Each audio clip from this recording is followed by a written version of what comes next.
लिए आपका धन्यवाद करते हैं। यीशु की महिमा हम सब के ऊपर प्रकट होने पाए, इसलिए अपने दासी को बहुतायत के साथ आप इस्तेमाल करें प्रभु। जो आंतरिक भोजन आज की शाम आपने हम सब के लिए रखा है, उससे हमें तृप्त करें, हमें मामूल करें, और हर बातों में पिता परमेश्वर में अपनी महिमा के इस्तेमाल करें। शत्रु शैतान के सारे युक्तियों को, सारे चालों को जो हमारे जीवन के लिए बनाकर रखी है, यीशु के नाम से तोड़ते हैं, दूर करते हैं। सारे बंधनों से हम अपने आप को आजाद करते हैं। पिता परमेश्वर हमारे सोच और विचारों को, हमारी बुद्धि को नया करके आपके वचनों को सिर्फ सुनने वाले नहीं परंतु उसके अनुसार चलने वाले बन जाए। हर बातों का धन्यवाद यीशु के नाम से प्रार्थना मांगते हैं, आमीन। Hallelujah, hallelujah. आप तैयार हैं? आप तैयार हैं? अपने पड़ोसी से पूछिए, आप तैयार हैं कि नहीं? क्या बोले पड़ोसी लोग, क्या बोले? अगर कोई सो रहे होंगे तो बोल दीजिए उठ जाओ करके। कोई सो रहा है देख लीजिए, आसपास अगल बगल में देख लीजिए, अगल बगल देख लीजिए, कोई सो रहा है क्या? नहीं ना? चलिए ठीक है, आप सब जाग रहे हैं, जागते रहिए, सचेत रहिए और प्रभु के वचन को सुनिए। हालेलुया। तो जोरदार तालियों के साथ प्रभु के दास का स्वागत करें।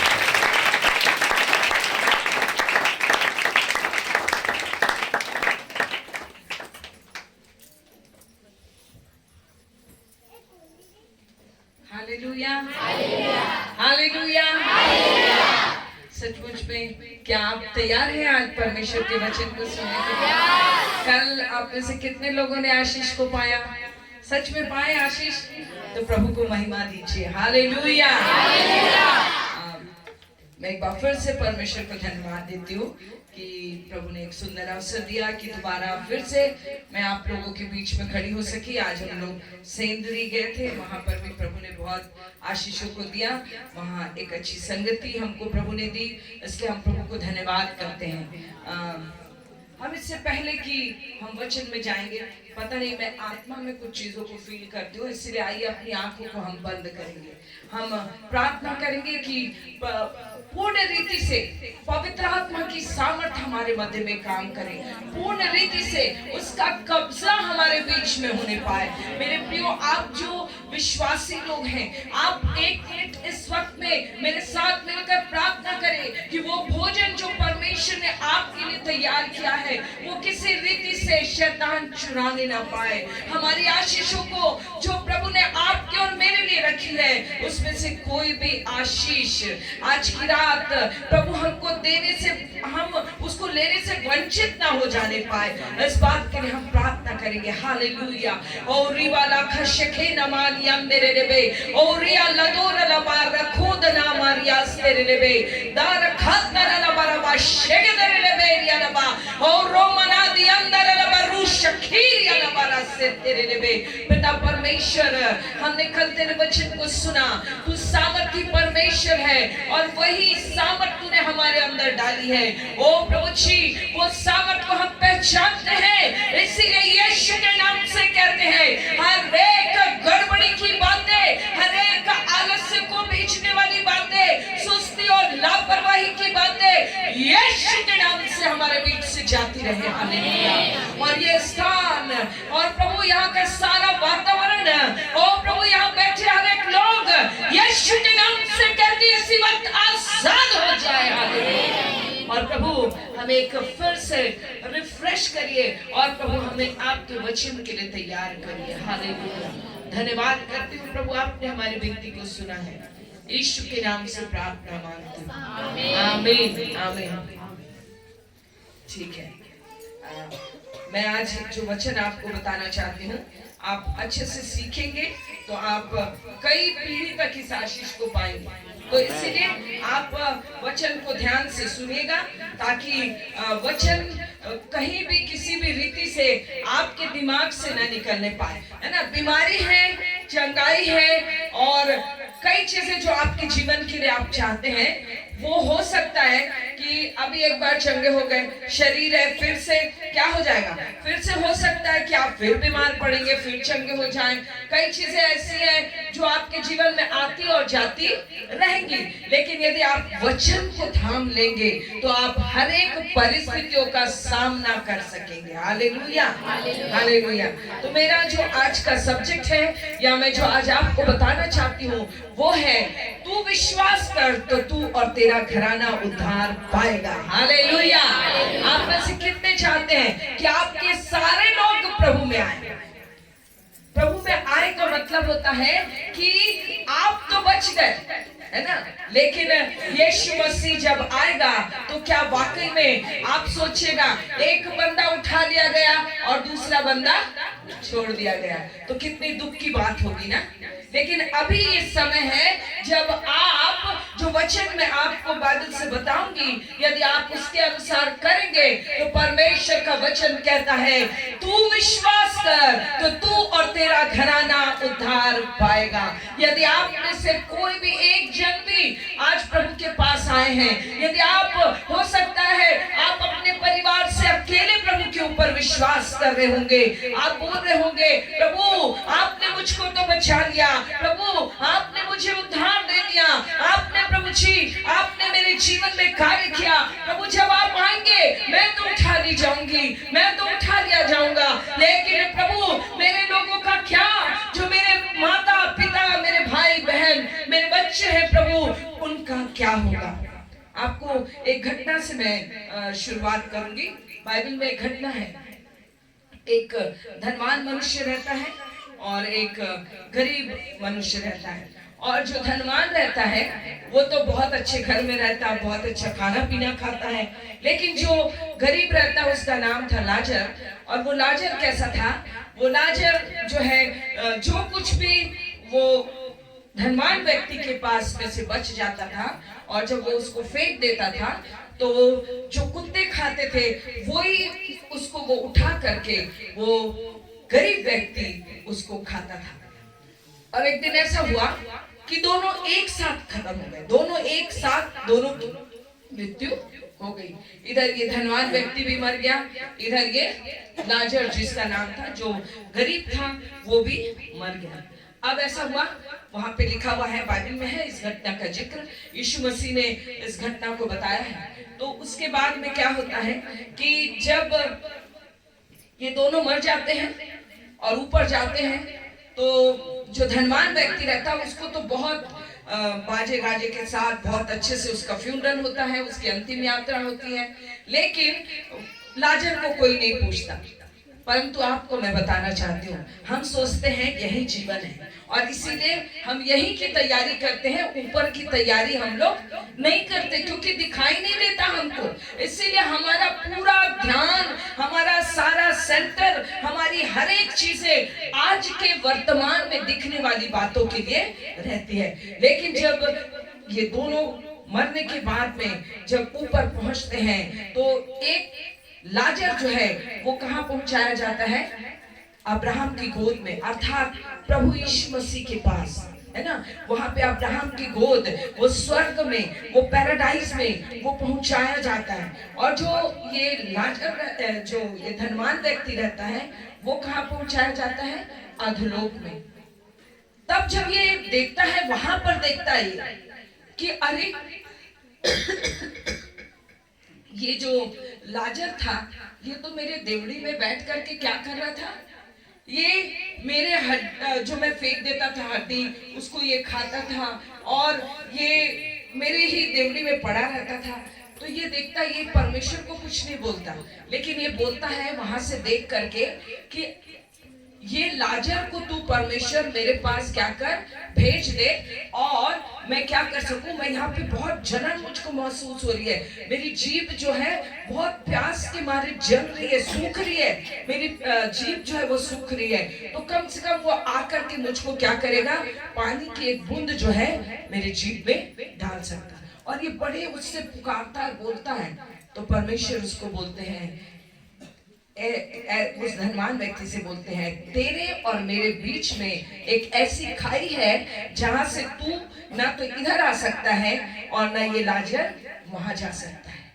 और फिर उसको कहते हैं कि तूने तो उत्तम भोजन को खाया, तूने अपने जीवन को उसके लिए लिखा है। वो बैगनी वस्त्र पहनता था, वो बहुत अच्छे से अपने जीवन में पार्टी मना रहा था, वो अपने नाते रिश्तेदारों को इकट्ठा करता था, उसके पास बहुत धन था और वो अपने धन का एंजॉय कर रहा था। और वो अपने पूरे जीवन में उसने जो है सारी जो कुछ भी वो कर सकता था वो उसके लिए लिखा है। बहुत खाना पीना, है ना। जब एक इंसान के पास में पैसा होता है तो वो अपने जीवन को इसी रीति से चलाता है और इस रीति से उसका जीवन चलता रहा।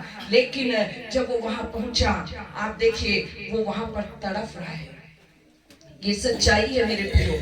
आप सोच रहे होंगे कि ये एक कल्पना मात्र है, लेकिन ये कल्पना नहीं है, ये सत्य है। तब उसको ये बात समझ में आती है, ये धनवान व्यक्ति को, कि अरे अब मैं क्या करूं। मैं तो यहाँ पहुंच गया जहाँ ये आग जल रही है, जिसमें मेरा शरीर जल रहा है और मेरी जीभ प्यास के मारे जो है वो सूख रही है। यानी कि आपको पता है, आप बोलेंगे मरने के बाद में कुछ नहीं होता।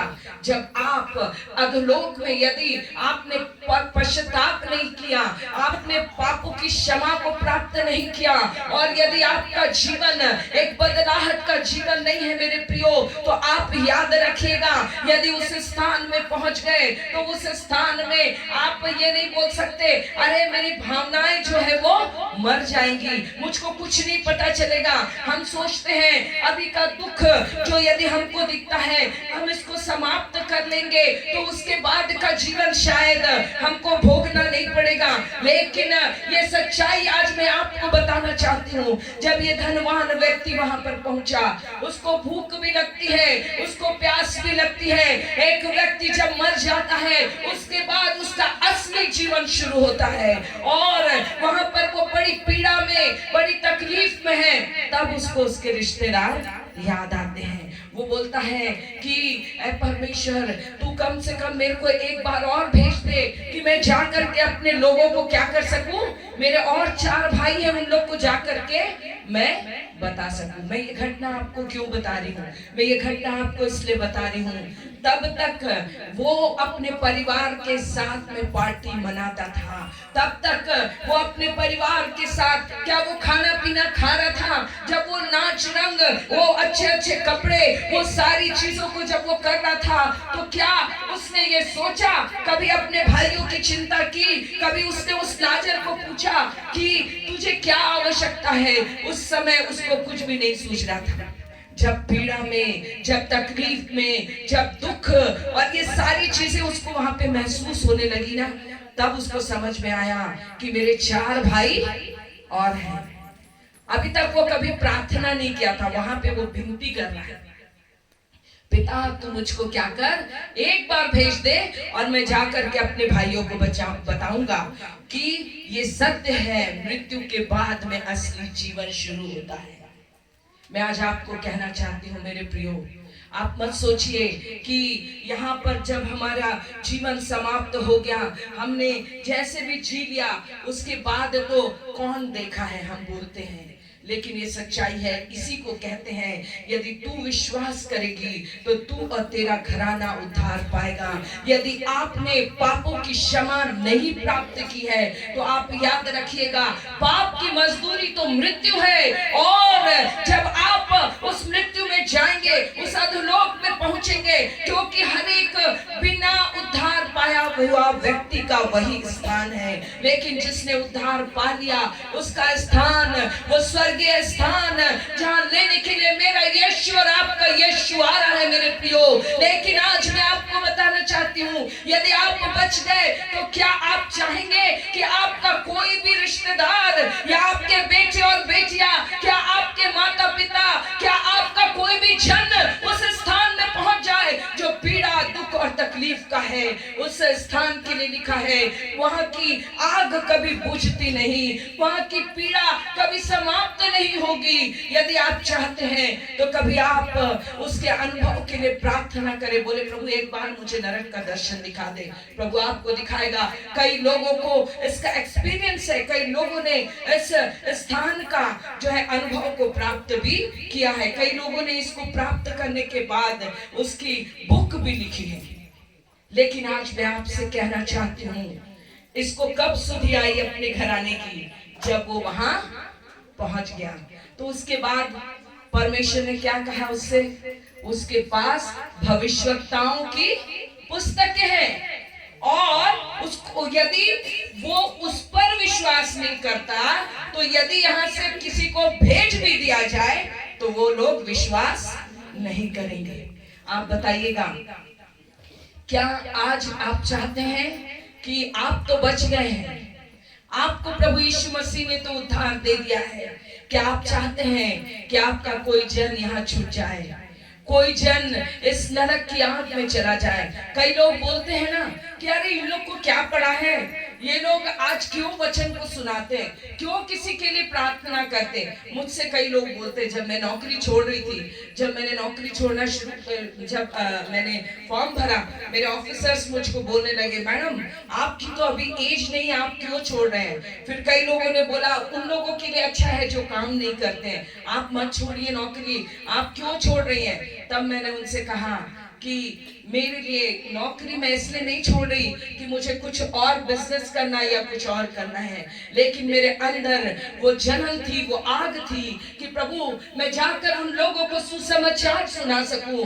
जिन्होंने आज भी उद्धार को पाया नहीं। आप सोचेगा यदि आज मैं यहाँ पर खड़ी हूँ तो सिर्फ इसीलिए खड़ी हूँ क्योंकि परमेश्वर ने मेरे अंदर एक प्रेम और दया को दिया, ताकि आप में से ऐसे जो लोग होंगे जो अभी तक उद्धार को प्राप्त नहीं किए, जिन्होंने अभी तक सुसमाचार को नहीं सुना, जिन्होंने अभी भी अपने पापों से पश्चाताप नहीं किया, जिन्होंने अभी भी मसीह यीशु को स्वीकार नहीं किया, क्योंकि वचन कहता है मेरे प्रियो केवल उद्धार प्रभु यीशु मसीह में है और वही उद्धार करता है, वही आपके पापों को क्षमा कर सकता है। मैं आज आपको आज की रात कहना चाहती हूँ, मैं आपको बताती हूँ, आप तो इस बात को आत्मिक बातों को शायद समझ नहीं पाएंगे। जब मैं यहाँ बैठी थी मैं बोल रही थी प्रभु मुझे वचन के लिए आप प्रकाशनों को दो, आप मेरी अगुवाई करो, और मैं देख रही थी कि एक ऐसी स्पिरिट यहाँ पर काम कर रही थी जो हमारी आराधना को रोकने की कोशिश कर रही है, हमारी कई चीजों को चुराने की कोशिश कर रही है।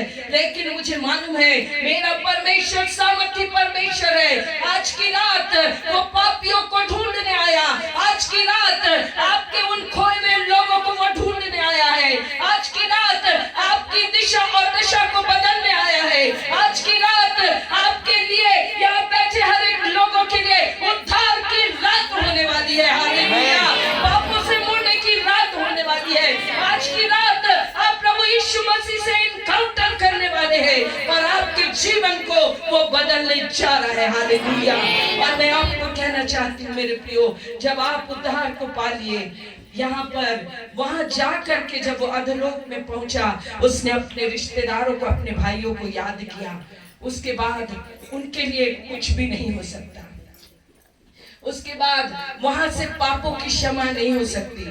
तो मेरा जो आज का सब्जेक्ट है, ध्यान से सुनिएगा कि तू विश्वास कर तो तू और तेरा घराना उद्धार पाएगा।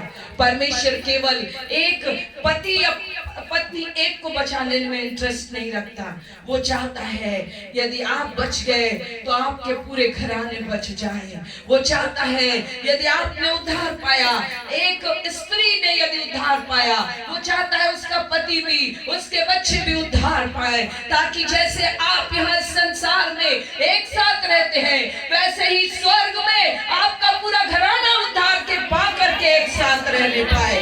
हालेलुया। इसीलिए आज लोग जा जा करके सुसमाचार को सुना रहे हैं। हालेलुया। तो मैं आपको बताती हूँ कि बाइबल में भी ऐसे ही घरानों का जिक्र है।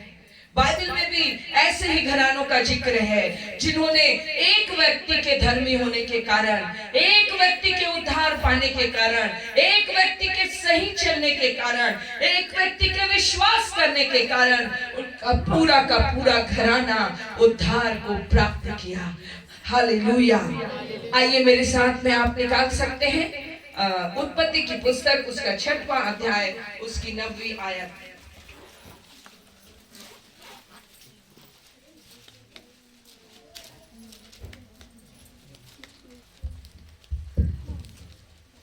पढ़ दीजिए, किसी को मिलता है तो। नूह की वंशावली यह है।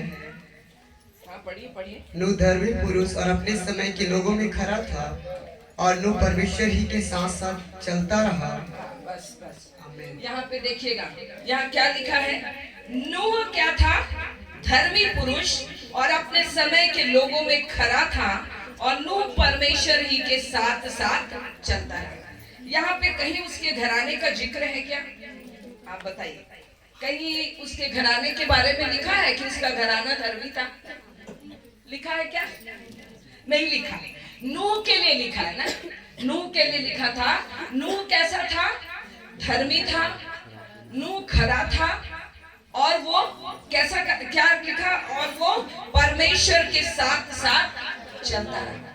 अब मैं आपको बताना चाहती हूँ कि नूह की धार्मिकता के कारण परमेश्वर ने क्या किया। देखिए, यहाँ उसके बेटों के लिए नहीं लिखा, उसके जो है बहुओं के लिए नहीं लिखा, लेकिन यहाँ पर क्या लिखा उसके बाद में? यहाँ लिखा हुआ है कि जब परमेश्वर ने कहा, क्या कहा कि नूह जो है वो धर्मी है, और परमेश्वर का वचन यहाँ पे कहता है कि नूह से उसने क्या कहा? मैंने तेरे ऊपर अपनी दृष्टि की है और मैं चाहता हूं तू क्या करना। 14वीं आयत में लिखा है, इसलिए तू गोपेन वृक्ष की लकड़ी का एक जहाज बना ले, उसमें कोठरियां बनाना और भीतर बाहर उस पर राल लगाना। और परमेश्वर ने उसको क्या किया? 18वीं आयत में देखिए, ये सारा उसको जहाज बनाने के लिए बताया। उसके बाद लिखा है, परंतु तेरे संग मैं वाचा बांधता हूं, इसलिए मैं तेरे संग वाचा बांधता हूं, इसलिए तू अपने पुत्रों, स्त्री और बहुओं समेत जहाज में प्रवेश करना। अब आप इसको सोच रहे होंगे कि आखिर ये जहाज बनाना और ये फिर इसके बाद इस जहाज में लोगों को, अपने बेटे बहुओं को प्रवेश कराना। तो मैं अब आपको बताती हूँ परमेश्वर का वचन जो मैंने आपको बताया कि एक धर्मी व्यक्ति के कारण, यदि आपके परिवार से यदि एक भी आप बच गए हैं, यदि आप में से एक ने भी उद्धार को प्राप्त कर लिया, यदि आपने प्रभु यीशु मसीह को ग्रहण किया, पापों की क्षमा को प्राप्त किया, तो आप याद रखिएगा, आपके कारण, केवल आपके कारण आपके घराने को प्रभु आशीष देगा। हालेलुया। क्योंकि नूह के लिए लिखा है कि नूह धर्मी था, और लेकिन परमेश्वर बोला, मैंने तेरे संग वाचा बांधी है, इसीलिए मैं तेरे पुत्रों को, तेरी स्त्री को और तेरी बहुओं को मैं जहाज में प्रवेश करने के लिए देने जा रहा हूं। तो मैं आपको बताना चाहती हूं कि ये जहाज क्या है। जब परमेश्वर ने आपको, मैंने वचन बताया कि तू विश्वास कर तो तू और तेरा घराना उद्धार पाएगा, तो विश्वास नूह ने किया और उसके कारण उसके घराने ने उद्धार को प्राप्त किया। तो आपको लगता है मैं खाली सिंपल विश्वास कर लूंगी तो क्या हो जाएगा? मेरा घराना बच जाएगा। यदि आप अपने घराने को बचाना चाहते हैं तो आपको विश्वास करना है, और इब्रानियों की पत्री में लिखा हुआ है, कर्म बिना विश्वास मरा हुआ है। कर्म बिना विश्वास मरा हुआ है। यदि आप विश्वास करते हैं और कर्म नहीं करते तो आपका विश्वास करना मरा हुआ है ना। कर्म बिना विश्वास मरा। अर्थात जब परमेश्वर ने क्या किया, नूह को बताया, देख भाई, मैं तो इस पृथ्वी को देख रहा हूं और ये पृथ्वी कैसी हो गई है, ये पृथ्वी पूर्ण रीति से पाप से भर गई, और ये पहला जो है फर्स्ट जो बोलना चाहिए, पृथ्वी का पूर्ण रीति से जो जल प्रलय के द्वारा पृथ्वी को नाश किया गया, वो ये घटना है। तो जब पृथ्वी पूर्ण रीति से पाप से भर गई तो परमेश्वर ने देखा कोई धर्मी नहीं, केवल एक धर्मी पुरुष, वो नूह को उसने पाया। और जब उसने नूह को देखा तो उसको कहा कि तू इस रीति से जहाज बना, और क्या करना कि देख, जब ये जहाज बन जाएगा तो यहाँ पे बारिश होगी, और यहाँ पे जब बारिश होगी तो तुमको क्या करना है, इस जहाज के अंदर में प्रवेश करना है, और इस रीति से तू और तेरा घराना बच जाएगा। अब आप बताइएगा नूह क्या करने लगा। नूह ने उसको जैसे जैसे परमेश्वर ने बताया था उसने विश्वास किया, और उस विश्वास के अनुसार उसने क्या किया, कर्म किया। क्योंकि आपको मालूम है अभी तक कभी भी उस समय में वर्षा नहीं हुई थी। आपको पता है कभी बारिश हुई ही नहीं, और परमेश्वर ने क्या बोला, मैं इस पृथ्वी को जल प्रलय के द्वारा नाश करूंगा। तो आप बताइए जब कभी बारिश ही नहीं हुई तो लोगों को जब वो बोला होगा, जब बताया होगा कि देखो मन फिरा लो, पाप जो कर रहे हो ना उससे तुम लोग क्या हो जाओ, वापस आ जाओ। और वो दिखा भी रहा है, वो बना रहा, जहाज बना रहा है अपने बचने के लिए, अपने घराने के बचने के लिए। वो कार्य कर रहा है, वो कार्य कर रहा है, वो लोगों को बताता जा रहा है और कार्य कर रहा है। लेकिन लोगों ने सुना क्या? उस समय के कोई लोगों ने नहीं सुना, किसी ने विश्वास नहीं किया, क्योंकि उस समय में बारिश नहीं होती थी। जो पृथ्वी जो है वो ओस के द्वारा सींची जाती थी, और ओस के द्वारा सींची जाने के द्वारा खेती होती थी। और कभी बारिश नहीं हुई तो लोगों को लगा, जब ये बना रहा था ना जहाज, तो लोग उसको हंसते थे, बोलते थे कि ये देखो कभी बारिश हुई नहीं है और ये जहाज बना रहा है बचने के लिए, अपनी तैयारी कर रहा है अपने आप को बचाने के लिए। आज मैं आपको कहना चाहती हूँ कि यदि नूह को देख करके उसके बेटे बेटियां भी पीछे चले जाते तो शायद उनको भी वहां पर रास्ता नहीं मिलता, उस बचने का स्थान उनको नहीं मिलता। लेकिन आप देखिए यहाँ पर केवल और केवल एक इंसान के विश्वास करने के कारण, एक इंसान की धार्मिकता के कारण, एक इंसान के धर्मी होने के कारण परमेश्वर ने उसके पूरे घराने पर क्या किया, दया की, अनुग्रह किया, और उसके पूरे घराने को क्या किया, बचा लिया। सोचिए इतनी बारिश हुई, इतनी बारिश हुई, पूरी पृथ्वी जो है वो बारिश से भर गई, और ये नाव, ये जो जहाज थी इस पानी के ऊपर वो क्या होने लगी, चलने लगी, और केवल नूह का परिवार बचाया गया। आप देखिएगा विश्वास क्या है, जो चीज दिखाई नहीं दे रही है। इसको क्या दिखाई दे रहा था बारिश होगी, वो तो बारिश को जानता भी नहीं था। अभी आप देखिएगा कि यहाँ पे लिखा है कि जो आप नहीं देख पा रहे हैं उसके ऊपर विश्वास करके वैसा ही काम करना। अभी मैं आपको एक चीज और बताना चाहती हूँ, जैसे परमेश्वर ने नूह के ऊपर दया करके उसके पूरे घराने को बचा लिया, मैं आपको बताना चाहती हूँ कि ऐसा ही परमेश्वर ने इस बात को लिख दिया है, ये अंतिम समय की पृथ्वी आग और गंधक से नाश की जाएगी। सब लोग बोलते हैं अंतिम समय है, कई लोग बोलते हैं कलयुग है, कई लोग अलग अलग बताते हैं, लेकिन क्या कभी आपने सोचा इसका हल भी किसी ने बताया क्या, कि ये सब तो नाश होगा, लेकिन इस नाश से बचने का कोई उपाय आपको बताए हैं? लेकिन नहीं बताए होंगे। लेकिन बाइबिल इससे बचने का उपाय बताती है। बाइबिल कहती है, जैसे मैंने कहा, आपका विश्वास, आपका प्रभु यीशु मसीह के पास आना, अपने पापों की क्षमा को प्राप्त करना, उद्धार को प्राप्त करके उसके पीछे चलना ही आपको बचा सकता है। आज की रात प्रभु यीशु मसीह आपके गुनाहों को माफ करने के लिए तैयार है। जैसे कि उसने नूह को और उसके परिवार को उसके लिए बचाव के लिए क्या बनाया था, एक जहाज को बनाया था, वैसे ही आज इस संसार के बचने के लिए एक ही उपाय है, और वो है मसीह यीशु का लहू। उसका लहू आपको बचा सकता है, उसका लहू आपको पापों की क्षमा दे सकता है, उसका लहू आपको छुड़ा सकता है। मेरे प्रियो, आप बोल रहे होंगे कहां से आग गिरेगी, कहां से गंधक गिरेगा, कहां से ये पृथ्वी नाश होगी। आज आप देख लीजिएगा, जो आप पढ़ते होंगे, जो आप लोग पढ़े लिखे होंगे, आप सोचिए आज ऐसे ऐसे परमाणु बम बन चुके हैं, ऐसे ऐसी टेक्नोलॉजी आ गई है जिसमें बटन दबाते ही ऐसी आग बरसेगी। अभी आप देखिए, जब अभी युद्ध चल रहा है वहां पे आपको कुछ और दिखाई देता है क्या? केवल आग और आग दिखाई देती है। तो आप सोचिएगा कैसे लोग नाश हो रहे हैं। तो जब बच्चे लोग शांत रहिए, अच्छे से सुनिएगा, तो आप जब देखेंगे कि इसी रीति से ये पृथ्वी नाश हो जाएगी, लेकिन उसके पहले आपको मालूम है प्रभु यीशु मसीह आने वाला है।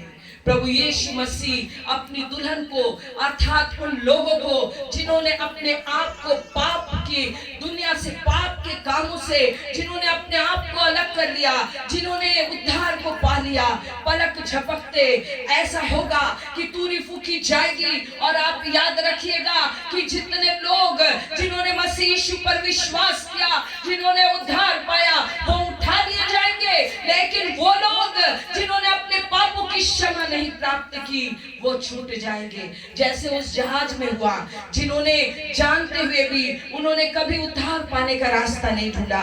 वो देख रहे थे ये जहाज जिसमें हम भी जा सकते हैं, ये जहाज जिसमें हम भी बच सकते हैं, लेकिन उनको कोई इंटरेस्ट नहीं था।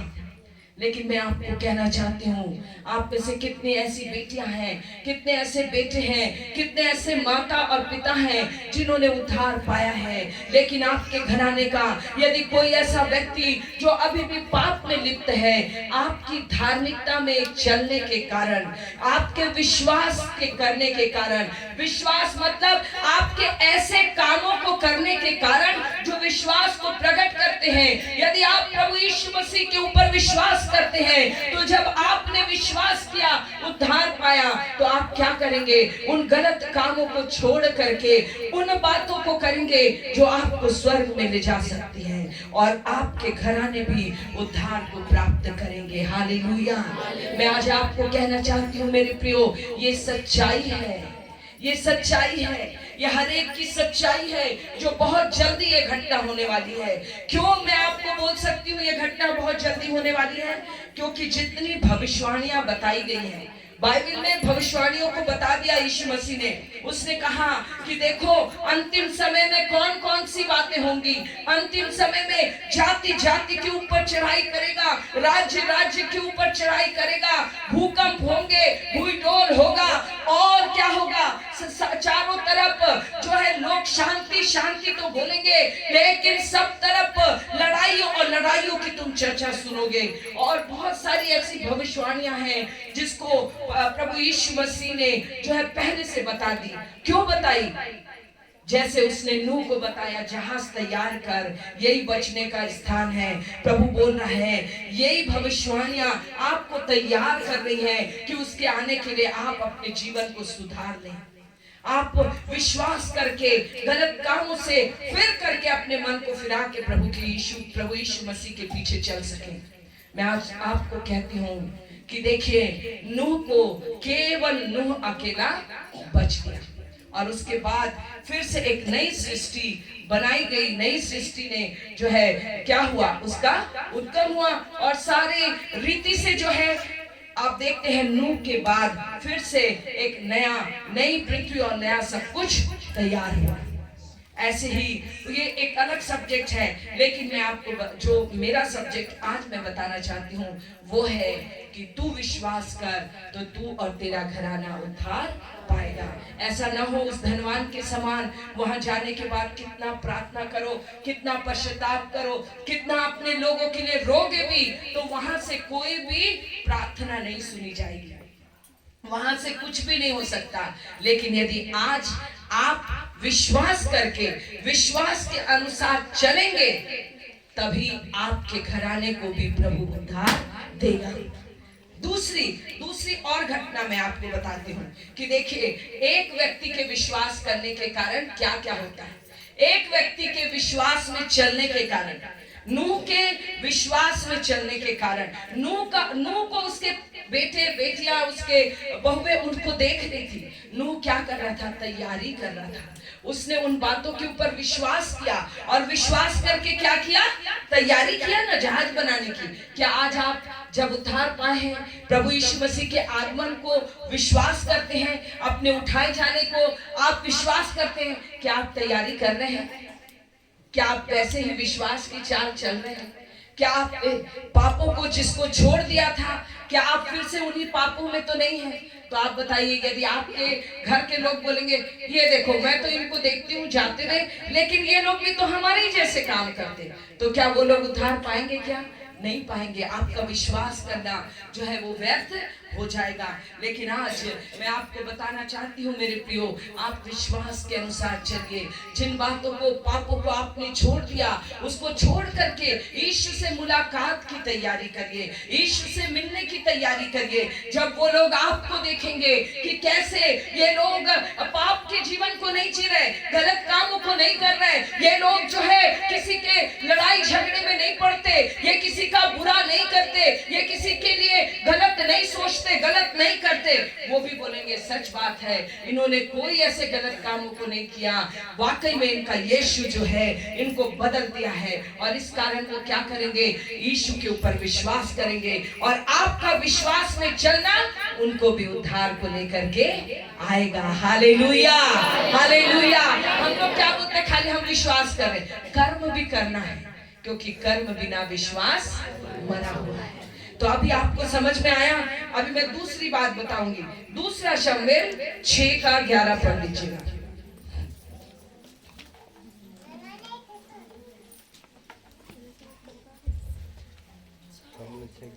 यहोवा का संदूक हाँ, पढ़िए। गतवासी ओबेदेदोम के घर में 3 महीने रहा और यहोवा ने ओबेदेदोम और उसके समस्त घराने को आशीष दी। आमीन।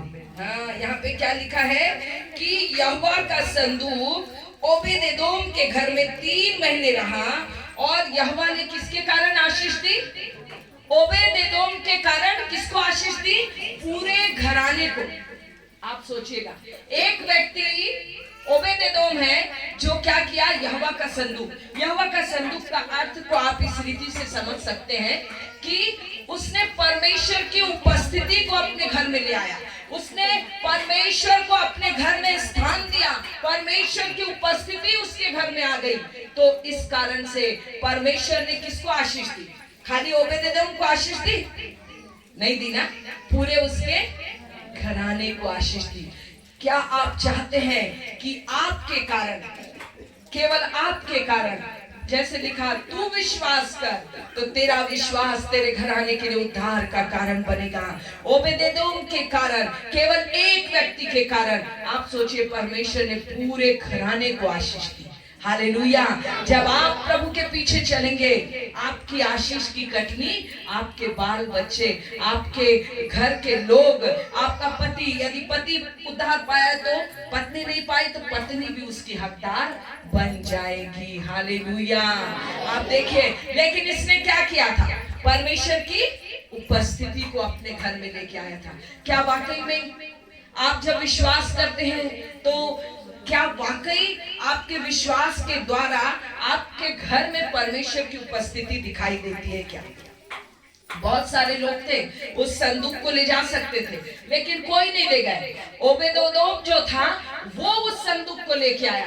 लोग डरते थे उसको लेकर के आने से, क्योंकि उसमें परमेश्वर की उपस्थिति पाई जाती थी। लेकिन इसने जब परमेश्वर की उपस्थिति को, परमेश्वर को अपने घर में लेकर के आया, उसका घराना आशीषित हो गया। हालेलुया। जिस दिन आप यीशु को अपने घर लेकर के जाएंगे, आपके घराने की, आपके घर की हर एक चीजें बदल जाएंगी। यदि श्राप है वो श्राप भी टूट जाएगा। यदि आपके घर में अशांति है, यदि आप परमेश्वर की उपस्थिति में चल रहे हैं, यदि आप परमेश्वर की उपस्थिति को लेकर के आते हैं, आप सोचिएगा जब प्रभु यीशु मसीह आपके संग संग जाएगा, जब प्रभु यीशु मसीह उसकी उपस्थिति आपके संग संग जाएगी, आप सोचिएगा आपके बाल बच्चे बोलेंगे मेरी मम्मी तो पहले ऐसे नहीं थी, मेरी मम्मी कई बार मुझको चिड़चिड़ाती थी, मारती थी, लेकिन अभी मेरी मम्मी मैं गलती करती हूँ तो भी बड़े प्यार से बता रही है, क्योंकि परमेश्वर की उपस्थिति उसकी माता के संग है और इसके कारण उनका परिवार आशीषित होता चला जाएगा। हालेलुया। आप सोचिएगा, यदि एक व्यक्ति, मान लीजिए, मैंने कई ऐसी गवाहियों को सुना है, कई ऐसी स्त्रियां हैं जिन्होंने अपने जीवन के द्वारा अपने पतियों के जीवन में एक बड़े बदलाव को देखा। कई ऐसी महिलाएं जिनके हस्बैंड जो है उन्होंने उद्धार को नहीं पाया था, लेकिन एक स्त्री जब उसने ठान लिया कि प्रभु मैं तेरी उपस्थिति में चलूंगी, प्रभु मैं तेरी ही आज्ञा को मानूंगी, मैंने देखा कि कई ऐसे पुरुष जो उनके हस्बैंड थे, उन लोगों ने देखा हमारी पत्नी जो कभी इतना जो अलग अलग बातों में व्यस्त रहती थी, गलत कई कामों को उसके हम जीवन में देखते थे, लेकिन वो सब कुछ बदल गया। मेरी पत्नी जो बिल्कुल मेरे लिए प्रार्थना कर रही है, वो देख रहे हैं कि अपने बच्चों के लिए प्रार्थना कर रही है, घर को अच्छे से संभाल रही है, परमेश्वर के वचन के अनुसार उसका व्यवहार है और उनका जीवन बदल गया। आप सोचिएगा कि एक व्यक्ति के उद्धार के कारण, एक व्यक्ति के विश्वास के कारण पूरा घराना आशीषित हो रहा है। हालेलुया। कितनी अच्छी बात, बताइए, है ना। आप सोचिएगा केवल एक, तो आप कभी निराश मत होइए कि मैं अकेली बच गई हूँ, अब मैं कैसे करूं। मैं आपको बोलूंगी कि आप केवल और केवल विश्वास में चलिए, आप विश्वास में चलिए, आप परमेश्वर की उपस्थिति में चलिए। आप परमेश्वर की उपस्थिति को जब लेकर के जाएंगे, आपको मालूम है यूसुफ की सफलता का कारण, यूसुफ जो एक साधारण से लेकर के वो कहाँ बना, जो है मिस्र का वो प्रधानमंत्री बना। वो कैसे बना, वो प्रधानमंत्री कैसे बना? केवल लिखा है कि परमेश्वर की उपस्थिति उसके संग संग थी और जो भी काम वो करता था वो सफल होता था। और ना केवल उसका काम सफल होता था, लेकिन उसके कारण वो पोतीफर के घर गया, वो जिस भी घर में गया उसके कारण परमेश्वर ने उन लोगों को भी आशीष दी, उनके कामों को सफल किया। इसका मतलब यदि प्रभु की उपस्थिति आपके साथ है ना, आप कहीं भी जाएंगे ना, मैं आपको बोलती हूँ कि आपके इन बातों के कारण लोगों का जीवन बदलने लगेगा। हालेलुया। लेकिन यदि आप उसकी उपस्थिति को लेकर के जाएंगे, प्रभु दूसरों के जीवन को आशीषित बनाएगा। अभी आपने देख लिया, नूह के जीवन को देखा। दूसरी बात, ओबेदेदोम के जीवन को देखा। परमेश्वर ने कैसे ओबेदेदोम के कारण क्या लिखा है, उसके पूरे घराने को परमेश्वर ने क्या किया, आशीषित किया, है ना। यहाँ पे लिखा है कि ओबेदेदोम के घराने पर और जो कुछ उसका है उस पर भी परमेश्वर के संदूक के कारण आशीष दी है। बताइए, ना केवल परमेश्वर ने उसके घराने को आशीष दिया, लेकिन जो कुछ भी उसका है, जो कुछ भी उसका मतलब यदि उसके गाय बैल भेड़ बकरी होगा, उसके दास दासियां होंगी, तो सब आशीषित होंगे कि नहीं, होंगे कि नहीं? तो बताओ, श्राप रहेगा क्या? नहीं रहेगा। और अशांति रहेगी क्या? नहीं रहेगी। लेकिन आपको उसकी उपस्थिति को तो रखना पड़ेगा, आपको उसकी उपस्थिति में चलना पड़ेगा, उसकी आज्ञाओं को मानना पड़ेगा, जिसके आप अकेले के कारण, केवल आप अकेले चल रहे, कोई बात नहीं, आपके जीवन पे प्रभु दृष्टि कर रहा है, आपके कारण आपके घराने को आशीष देगा। ना केवल घराने को, लेकिन आपकी सारी चीजों को, जो कुछ आपसे, आपके द्वारा बिलोंग करती है, आपसे संबंधित है, सबके ऊपर। तीसरी बात, चलिए हम जल्दी से देखेंगे। यहाँ लिखा है इर्मिया 35, उसका पढ़ लीजिएगा 18 से 19।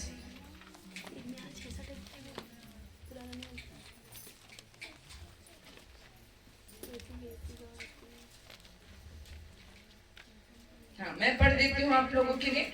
और रेकाबियों के घराने से इर्मिया ने कहा, इस्राएल का परमेश्वर सेनाओं का यहोवा तुमसे यूं कहता है, इसलिए कि तुमने जो अपने पुरखा योनादाब की आज्ञा मानी, वरन उसकी सब आज्ञाओं को मान लिया और जो कुछ उसने कहा उसके अनुसार काम किया है, इसलिए इस्राएल का परमेश्वर सेनाओं का यहोवा यूं कहता है, रेकाब के पुत्र योनादाब के वंश में सदा ऐसा जन पाया जाएगा जो मेरे सम्मुख खड़ा रहे।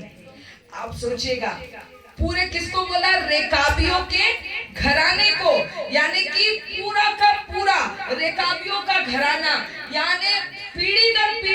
आशीष कैसे मिल रही है?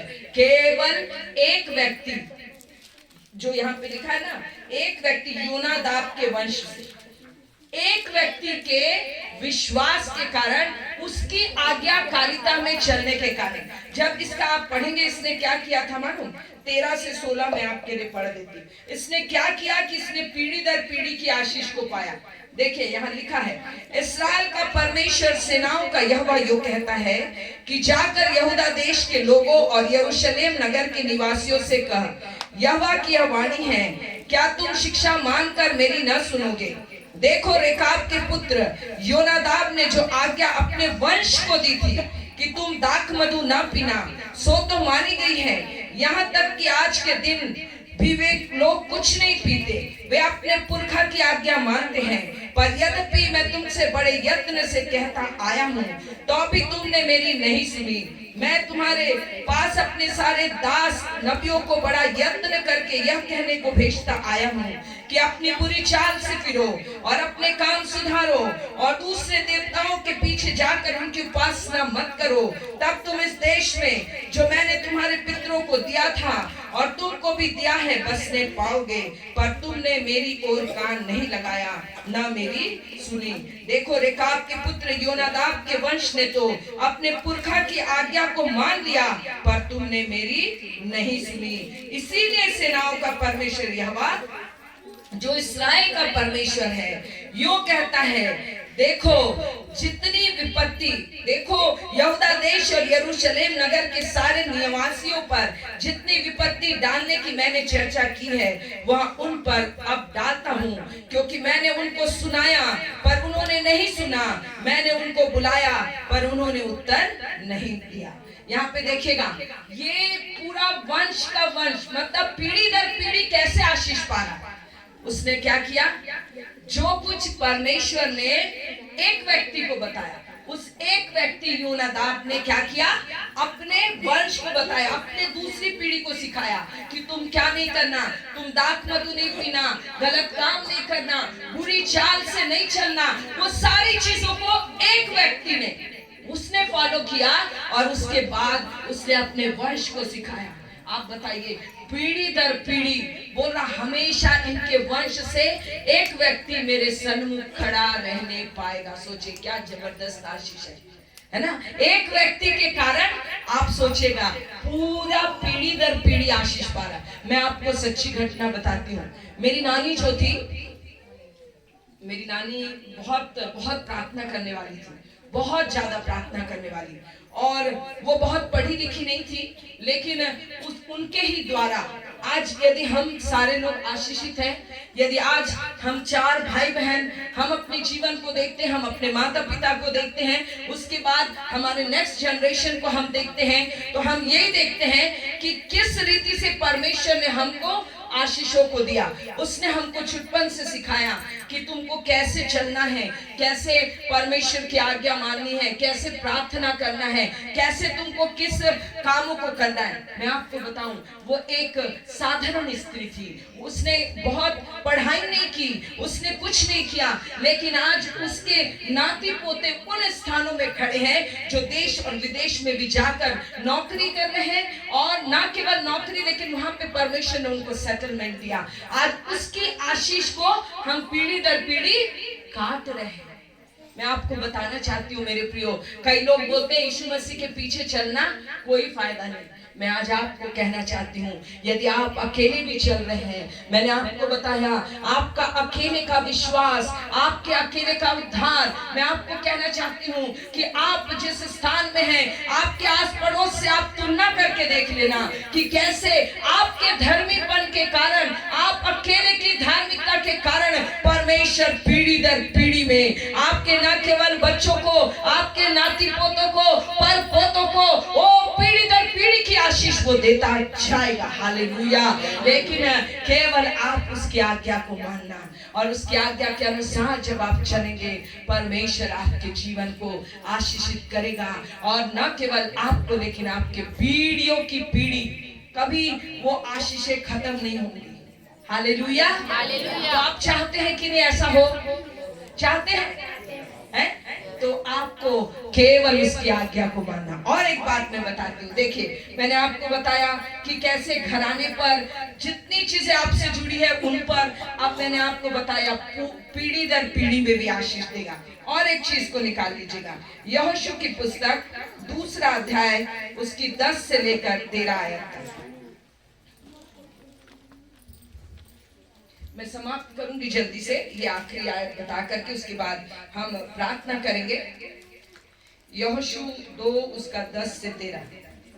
क्योंकि हमने सुना है कि यहोवा ने तुम्हारे मिस्र से निकलने के समय तुम्हारे सामने लाल समुद्र का जल सुखा दिया और तुम लोगों ने सीहोन और ओग नामक यरदन पार रहने वाले एमोरियों के दोनों राजाओं का सत्यानाश कर डाला है। और यह सुनते ही हमारा मन पिघल गया और तुम्हारे कारण किसी के जी में जी न रहा, क्योंकि तुम्हारा परमेश्वर यहोवा ऊपर के आकाश का और नीचे की पृथ्वी का परमेश्वर है। अब मैंने जो तुम पर दया की है, इसी तुम मुझसे यहोवा की शपथ खाओ कि तुम भी मेरे पिता के घराने पर दया करोगे और इसका सच्चा चिन्ह मुझे दो कि तुम मेरे माता पिता भाई और बहनों को और जो कुछ उनका है उन सबों को भी जीवित रख छोड़ो और हम सबों का प्राण मरने से बचाओगे। यहाँ पर देखिएगा, यहाँ पे राहाब के बारे में लिखा है, एक ऐसी स्त्री जो क्या करती है, वो गलत कामों में लिप्त है। उसका जो पेशा है वो अच्छा नहीं है, उसका पेशा अच्छा नहीं है, वो एक गलत पेशे की स्त्री है। लेकिन मैं आपको बताऊं, राहाब ने जब सुना कि इस्राएलियों का परमेश्वर कैसा परमेश्वर है, उसने कैसे आश्चर्य कर्म किए, तो उसने विश्वास कर लिया यही परमेश्वर जो है मुझको बचा सकता है। तो आप बताइए, वो केवल बोली नहीं कि मेरे को ही बचाना, बोली मेरे पूरे घराने को, मेरे माता पिता को, मेरे भाई बहनों को। अब आप बताओ, ये स्त्री जो है एक गलत है, एक गलत काम करने वाली है, उसका धंधा जो है वो गलत धंधा है। तो बताइए, उसके माता पिता तो उसके संग नहीं रहते थे, क्योंकि वो बोल रही ना मैं वो सबको अपने घर में इकट्ठा करूंगी। तो बताइए उसको कितनी मेहनत करनी पड़ी होगी। जब आप एक गलत निर्णय को लेते हैं, गलत रास्ते में चलते हैं, लेकिन जब यदि आप प्रभु यीशु मसीह आपको बचा सकता है, छुड़ा सकता है, ये विश्वास करते हैं, तो आपको भी अपने गलत कामों को छोड़ना पड़ेगा, तभी आपके घराने के लोग विश्वास करेंगे। हालेलुया। यदि आप दोनों तरफ चलेंगे तो वो बोलेंगे ये लोग भी तो दोनों तरफ चलते हैं, ये लोग भी तो हमारे जैसे करते हैं, ये लोग भी हमारे टाइप का झूठ बोलते हैं, गाली देते हैं, सारा कर्म ये भी करते हैं, तो हमारे और उनमें अंतर क्या है ना। तो आप सोचिएगा, राहाब को बहुत मेहनत करनी पड़ी होगी, किसी और के पीछे नहीं, अपनी चाल चलन को बदलने के लिए। तभी तो वो उसको ये मालूम था कि अगर मैं अपने चाल चलन को बदलूंगी तभी मेरे घराने के लोग मेरे पास आएंगे, और जब मेरे पास आएंगे तो इसी घर में ये लोग बचेंगे, क्योंकि नहीं तो इस्राएली इनके लोगों को मार डालेंगे। तो मैं आज आपको कहना चाहती हूँ मेरे प्रियो, आप राहाब से सीखेगा कि कैसे उसने परमेश्वर पे विश्वास किया। केवल उसने सुना था परमेश्वर के बारे में, केवल सुना था कि इस्राएलियों का परमेश्वर, उसने लाल समुद्र को 2 भाग कर दिया, उसने सुना था कि इनका परमेश्वर कैसा महान है। केवल सुनने के द्वारा उसने विश्वास कर लिया। और आप सोचिए, जब पूरे लोग नाश हो गए ना, केवल राहाब और उसका पूरा घराना बच गया। हालेलुया। पूरा का पूरा यरीहो को नाश कर दिया गया, लेकिन केवल कौन बच गया? राहाब और उसका घराना। तो बताइए, क्या प्रभु आपके घराने से प्रेम करता है? क्या आप भी प्रेम करते हैं? क्या आप चाहते हैं आप जितने लोग यहाँ पे आए हैं केवल आप ही प्रभु के पास जाएं, या आप चाहते हैं कि आपके कारण आपके घराने के लोग भी उद्धार को पाएं और वो भी प्रभु यीशु मसीह के पास में आ जाएं? तो उसके लिए आप ये नहीं बोलो पास्टर कुछ करेगा और कोई कुछ करेगा, लेकिन यदि आप ही केवल अपने चाल चलन को बदल लेंगे तो मैं कहती हूँ कि आपके पूरे घराने के लोग आशीषित हो जाएंगे। हालेलुया। आपका जीवन बदलेगा, दूसरे लोग भी जीवन को, आपके जीवन को देख के वो लोग भी बोलेंगे कि आखिर इनके जीवन में ऐसा बदलाव कैसे आ गया, आज इनका जीवन कैसे बदल गया। आपके कारण मेरे प्रियो घराना घराना उद्धार पाएगा, पीढ़ी की पीढ़ी आशीषित हो जाएगी। आज आप कई पीढ़ियों को देखिए, आप सोचते होंगे कि हम तो पढ़े लिखे नहीं है, कई ऐसी आप महिलाएं होंगी, आप सोच रही होंगी, लेकिन मैं आपको बोलती हूँ, मेरी नानी से आप लोग सीख लीजिए, वो कुछ नहीं जानती थी, कुछ नहीं, लेकिन उसके कारण पूरे घराने को परमेश्वर ने बचाया, आशीषित किया। आपकी प्रार्थना, आपके जीवन के कारण आपके घराने के लोग आशीष को पाएंगे। हालेलुया। तो आइए हम आज बीमारों के लिए तो हम प्रार्थना करेंगे, बीमार ऐसे चंगे हो जाएंगे। मैं आपको बता रही हूँ, यदि अपने पापों की क्षमा को आप प्राप्त कर लेंगे ना, आपके लिए कुछ प्रार्थना नहीं भी की जाएगी ना, मैं आपको गारंटी देती हूँ, मेरा यीशु मसीह आपको चंगाई देगा। हालेलुया। क्योंकि पाप की मजदूरी मृत्यु है, जैसे ही इससे बड़ी चंगाई और कुछ नहीं है मेरे प्रियो, इससे बड़ा छुटकारा और कुछ नहीं है। यदि आपके जीवन से पाप निकल गया तो सब कुछ निकल गया।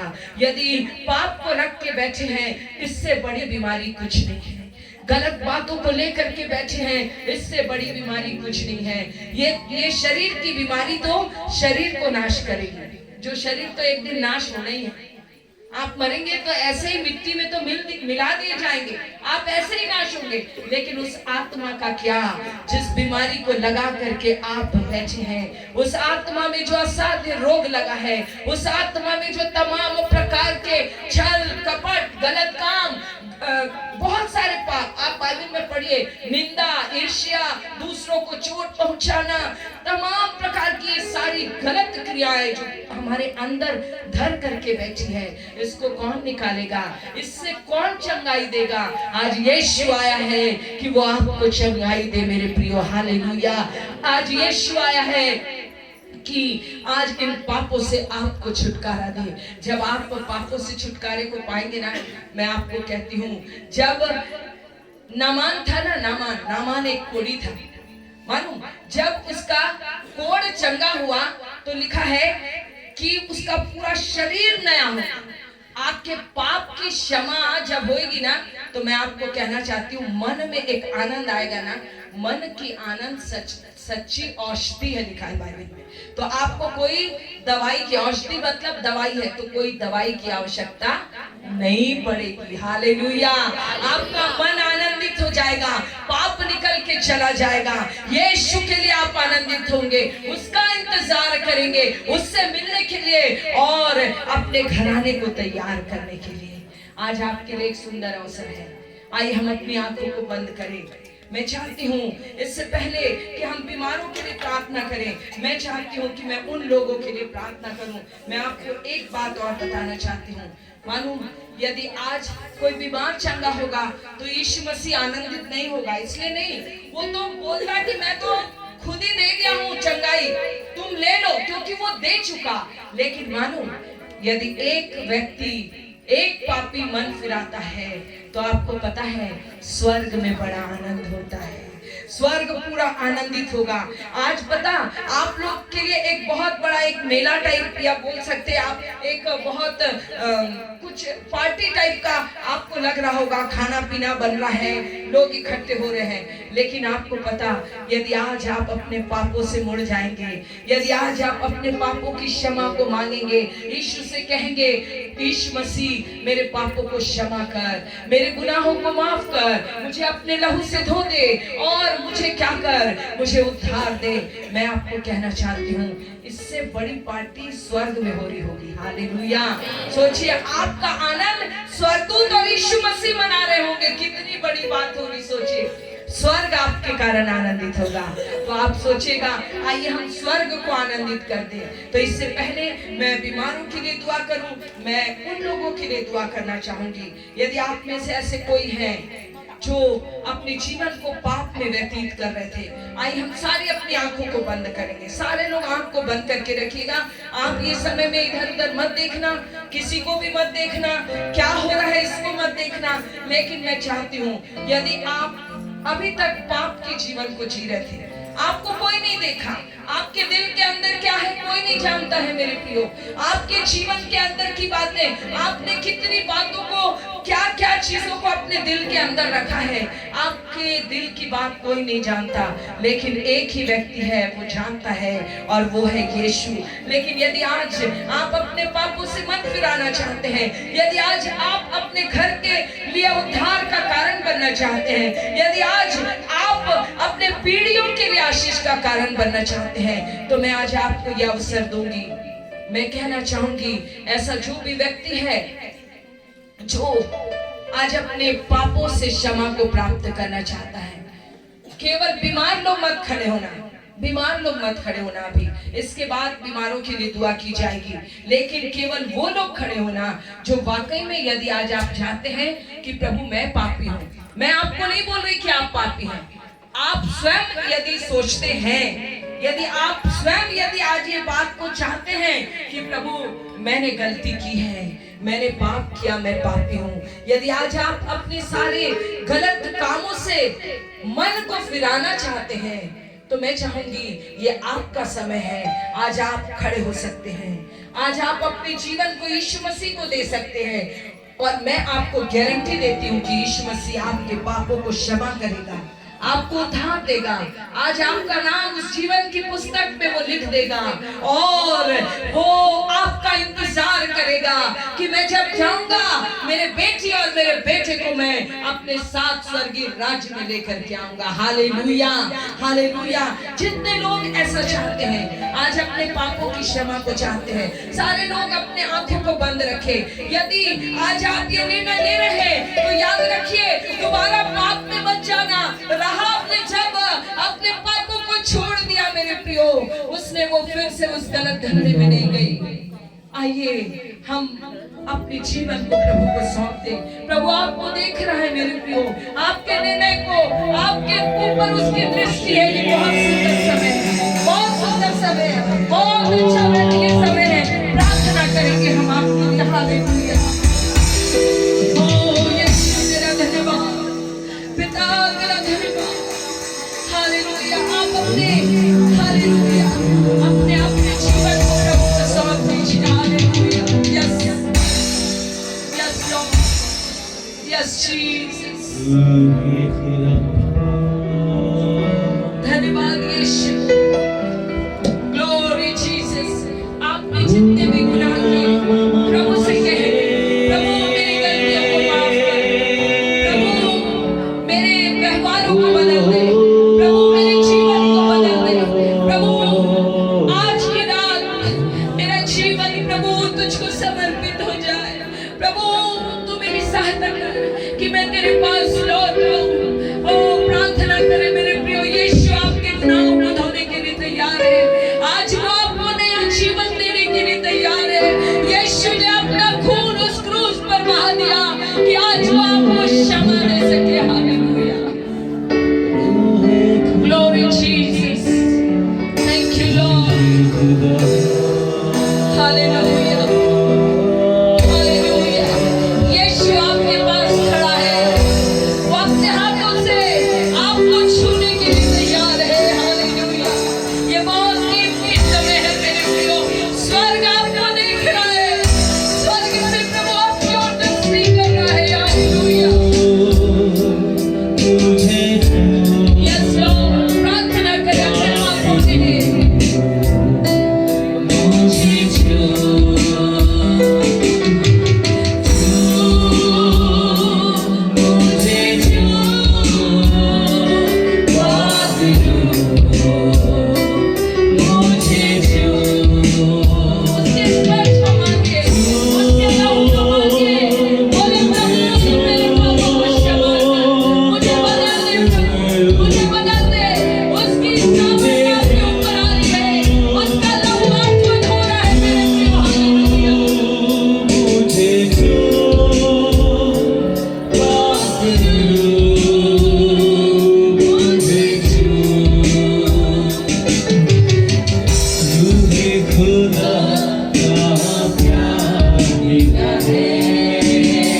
Jesus. जितने लोग अपने अपराध अपने गुनाह को मानकर उसे छोड़ना त्यागना चाहते हैं, Jesus. वो अपने हाथों को स्वर की उठा लें। Yes, एक हाथ को स्वर की उठा लें, एक हाथ को अपने हृदय में रख लें धन्यवाद यीशु।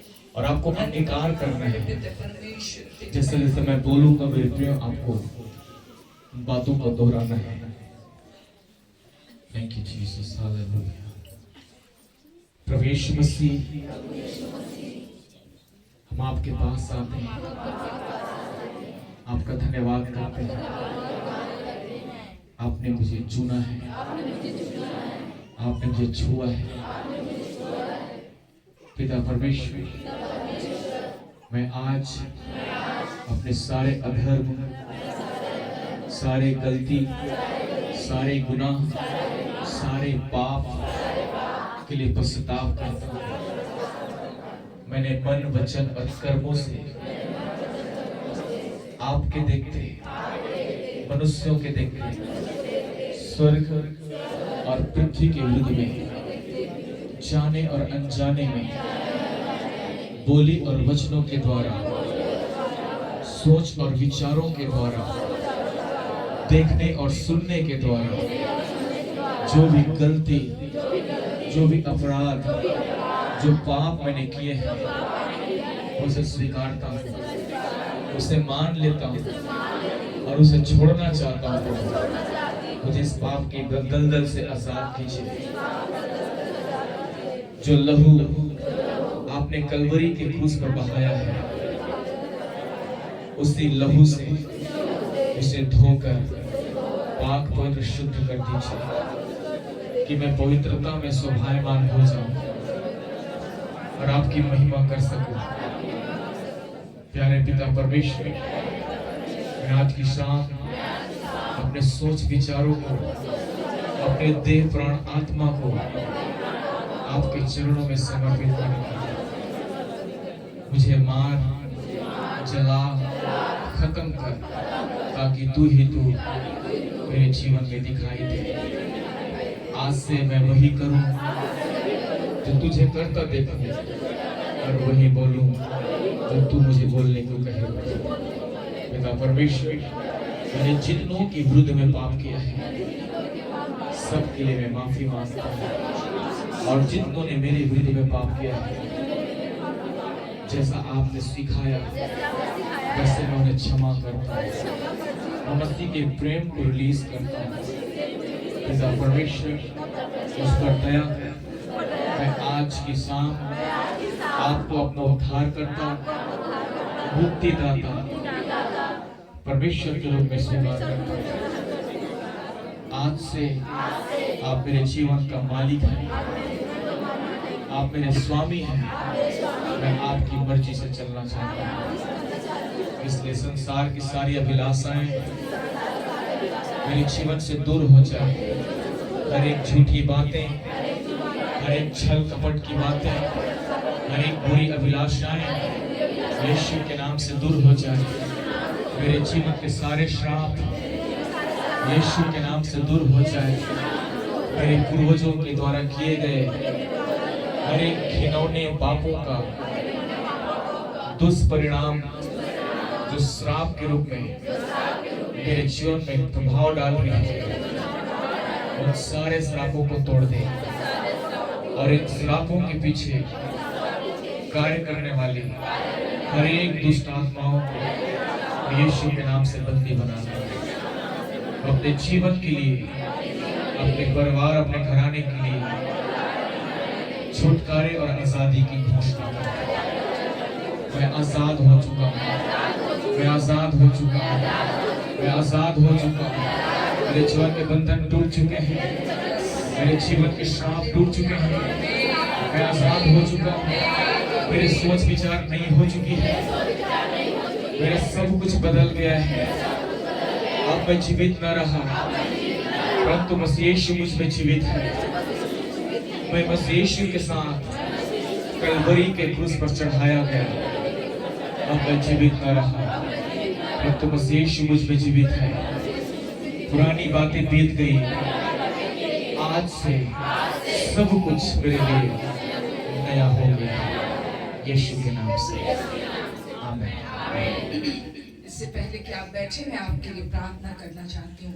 मैं आपके लिए प्रार्थना करूंगी और आप विश्वास करिए कि आज से अब आप बदल चुके हैं, सब कुछ नया हो गया है।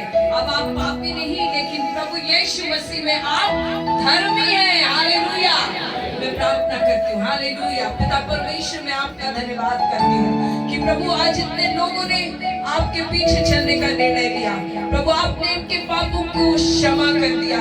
मैं आपका धन्यवाद करती हूँ पिता। मैं धन्यवाद करती हूँ प्रभु जी, क्योंकि प्रभु आज स्वर्ग में एक बड़ा आनंद बनाया जा रहा है। पिता परमेश्वर, जब इन्होंने निर्णय लिया प्रभु तेरे पीछे चलने का, प्रभु जब इन्होंने निर्णय लिया कि आज से ये पाप को छोड़कर तेरे पीछे चलेंगे, जब आपने इनको पापों की क्षमा दी, मैं एक ही प्रार्थना करती हूँ पिता, इनकी सहायता करना, इन पर अनुग्रह रखना प्रभु, इनकी अगुवाई करना, ताकि प्रभु ये संसार में वापस न जाए। कोई परिस्थितियां, कोई बातें इनको तुझसे दूर न करने पाए, लेकिन प्रभु तेरे आगमन तक ये लगातार तेरे डर भय में चले, तेरी आज्ञाओं को माने। और प्रभु वाकई में प्रभु जो संदेश आज आपने दिया, इनके जीवन में, इनके घराने के लिए आशीष का कारण बन जाए। हालेलुया। मैं आपका धन्यवाद करती हूँ। ये जितने लोग खड़े हैं प्रभु, उनको मैं यीशु के नाम से आशीष देती हूँ प्रभु जी। यीशु के नाम से इनके प्रभु घरानों को हम आशीष देते हैं पिता परमेश्वर। हम धन्यवाद करते हैं, यीशु के नाम से प्रार्थना मांगते हैं। आमीन, आमीन, आमीन। आप सब बैठ सकते हैं और आप देखिएगा प्रभु ने आपके जीवन को बदल दिया। आप एक अब श्रापित नहीं, लेकिन आप लोग आशीषित हैं। Hallelujah, hallelujah. ठीक है, अभी हम बीमारों के लिए प्रार्थना करेंगे। ठीक है, हमारे पास में थोड़ा सा समय है। पवित्र आत्मा मंडेरा का, आत्मा मंडेरा का, पवित्र आत्मा मंडेरा का,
अंतिम दिनों के अभिषेक सारे लोगों के ऊपर तुम्हें बचने का है।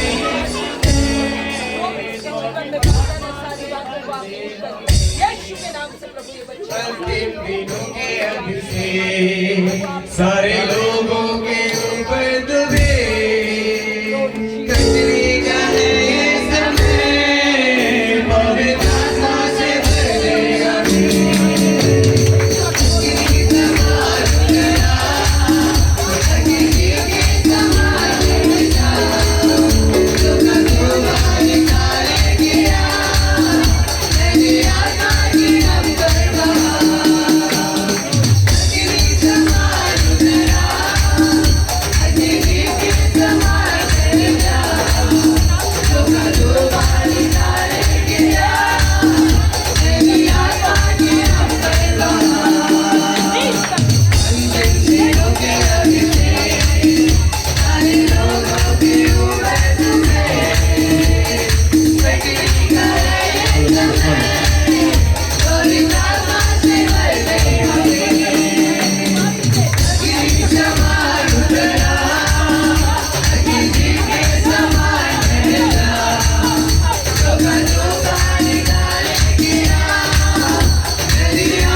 सारे जाति यीशु के नाम से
एक विशेष समय है।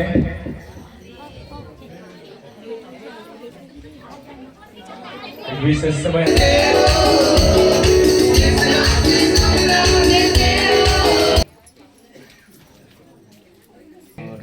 मैं चाहूंगा कि सभी अपने स्थानों पर हम खड़े हो जाएं, प्रभु का धन्यवाद करें, अपने हाथों को उठा लें।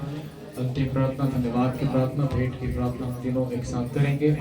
इससे पहले कि हम अंतिम प्रार्थना में जाएं, ध्यान से सुन लीजिए। सबकी प्रार्थना, अंतिम प्रार्थना भेंट के लिए मैं प्रभु की दासी को सामने बुलाऊंगा, प्रभु प्रार्थना में अगुवाई करेंगे।